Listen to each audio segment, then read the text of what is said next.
নমস্কার বন্ধুরা, সুলেখা রান্নাঘরে। চলুন দেখো, আমি 4টে কই মাছ নিচ্ছি, আজকে কই তেল বানিয়ে দেখাচ্ছি। তাই প্রথম আমার নুন হলুদ দিয়ে মেখে 15 মিনিট হলুদ দিলাম, দিয়ে মেখে একটুখানি, কই মাছগুলো বেশ বড় বড় তো, তাই 15 মিনিট একটু রেখে দেবো। সর্ষে তেলে হবে মাছটা, মাছগুলোকে আমি ভাজা বসাচ্ছি।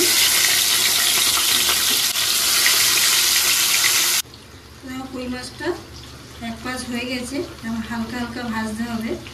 কই মাছ বেশি ভাজলে শক্ত হয়ে যায়।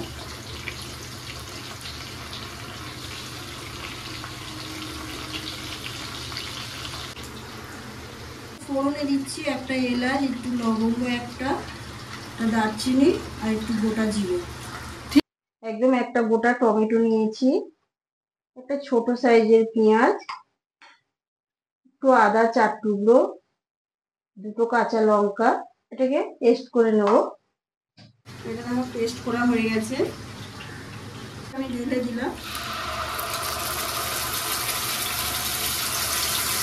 একটু জিরের গুঁড়ো দিলাম, দিয়ে দিলাম হলুদ, লঙ্কার গুঁড়ো।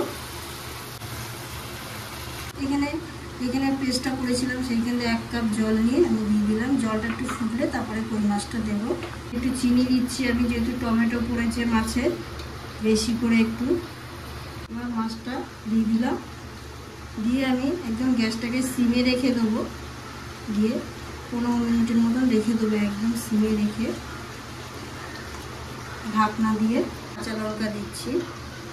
কই মাছটা দেখো আবার উল্টে দিচ্ছি, একদম তেল বেরিয়ে গেছে বোঝা যাচ্ছে। আর 5 মিনিটের মতন রাখবো, রাখলে 15 মিনিট হয়ে যাবে। হয়ে গেলে নামিয়ে নেবো। আর গরম ভাতে কি সুন্দর খেতে লাগে।